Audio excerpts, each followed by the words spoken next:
महाराष्ट्राच्या राजकारणात चाणक्य विरुद्ध चाणक्य असा नवा सामना रंगला। याची सुरुवात झाली ती भाजपच्या शिर्डी मेळाव्यातून। केंद्रीय गृहमंत्री अमित शहा यांनी शरद पवार यांच्यावर केलेली टीका आणि त्याला पवारांनी दिलेलं प्रत्युत्तर यावरून राजकीय आरोप प्रत्यारोपांच्या फैरी झडू लागल्यात। पाहूयात यावरचा एक स्पेशल रिपोर्ट।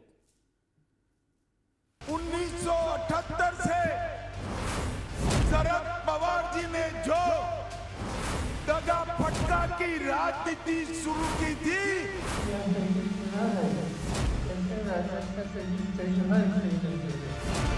भाजपचे चाणक्य विरुद्ध महाविकास आघाडीचे चाणक्य। भाजपच्या शिर्डी अधिवेशनात बोलताना अमित शहांनी थेट शरद पवारांवर निशाणा साधला। त्यावरून आरोप प्रत्यारोपांचा सामना सुरू झाला।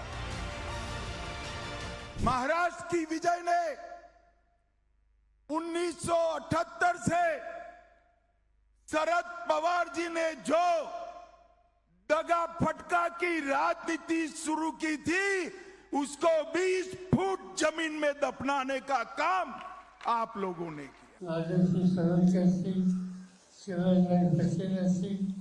अनेकांची नावं सांगता येतील की गुजरातने उत्तम प्रशासन देशाला दिले। ही नावं मी आता आपल्या सगळ्यांना सांगितली। याचं एक वैशिष्ट्य होतं, यापैकी कुणालाही त्यांच्या राज्यात तरीभार केलं गेलं होतं। तो प्रसंग कधी राज्यकर्त्यांचा आला नाही। मुंबईमध्ये आस्था देण्यात आला होता, त्या वेळेला बाळासाहेबांचा घरी जाऊन या संदर्भात सहकार्य करावं अशा प्रकारची विनंती ती त्यांनी केली होती। शहा विरुद्ध पवार या सामन्याला आता भाजप विरुद्ध शरद पवारांची राष्ट्रवादी असं स्वरूप आहे। तडीपारीच्या मुद्द्यावरून दोन्ही बाजूने जोरदार टीकेची झोड उठली। भारतीय जनता पार्टीने दगाबाजीचं राजकारण महाराष्ट्रात चालू केलं।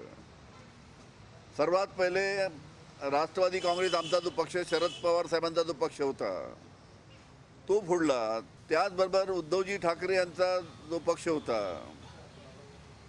तो सुद्धा पक्ष फोडून तो पक्ष दुसऱ्यांना एकनाथ शिंदेना दिला, चिन्ह एकनाथ शिंदेला दिलं। कशा पद्धतीचं दगाबाजीचं राजकारण भारतीय जनता पार्टीमध्ये महाराष्ट्रात चालू आहे याची सर्वांना कल्पना आहे। पवार साहेबांचं राजकारण कोणी संपू शकत नाही। ठीक आहे, निवडणुकीमध्ये जय पराजय होत राहतो। पवार साहेब यांचा आता कुठेतरी तोल जाऊ लागलाय की काय, आणि आम्हाला चिंता आहे त्याची। अमित भाई तर सत्यच बोलले। अमित भाईंचं भाषण, भारतीय जनता पक्षाचं अधिवेशन पवार साहेबांच्या जिवारी लागलंय असं दिसतंय। तर पवार साहेब हे विसरू नका, लवासाच्या बाबतीत कोर्टाने केलेले निर्देश, उपस्थित केलेल्या शंका आणि नावं निघणारी त्याच्या भोवतीचं वलय, ही चार बोटं कोणाकडे येतात पवार साहेब लक्षात ठेवा। शरद पवारांनी शहांना तडीपार म्हटल्यामुळे भाजपात चांगलीच आक्रमक झाली। शहांची तडीपारी ही देशभक्ती असल्याचं वक्तव्य विनोद तावडेंनी केलं। माननीय शरद पवार साहेबांनी आदरणीय अमितभाई शहांना तडीपार गृहमंत्री म्हटलं। ही तडीपारी कशासाठी होती? की पाकेटमारी, दरोडा यासाठी नव्हती, तर लष्कर-ए तोयबाचा हस्तक स्मगलर सोहराबुद्दीनची गुजरात पोलिसांकडनं एन्काउंटर झाला।